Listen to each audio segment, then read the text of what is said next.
আজ জুলাই অভ্যুত্থানের বর্ষপূর্তি, শহীদদের স্মরণে বিএনপির বড় আয়োজন। প্রতিনিধি আলামিনের পাঠানো তথ্য ও ভিডিও চিত্রে দেখুন বিস্তারিত। আজ 1 জুলাই 2025।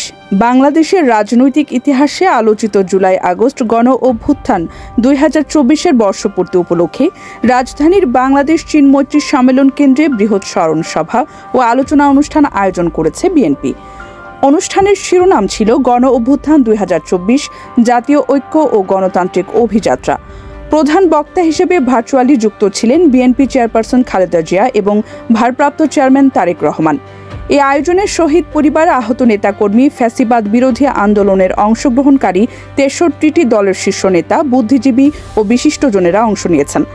বিএনপি তথ্য অনুযায়ী গত বছরের ওই অভ্যুত্থানে বিএনপির 423 জন, ছাত্র দলের 144 জন সহ মোট 734 নেতাকর্মী শহীদ হন।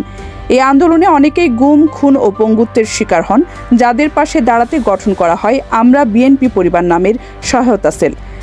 এই স্মরণ সভা থেকেই শুরু হচ্ছে বিএনপির 36 দিনের স্মরণ কর্মসূচি, যার মধ্যে রয়েছে বিজয় মিছিল, আলোচনা সভা, সেমিনার, রক্তদান, পথনাটক, ফুটবল টুর্নামেন্ট, শিশু অধিকার ও স্বাস্থ্য সচেতনতা কর্মসূচি।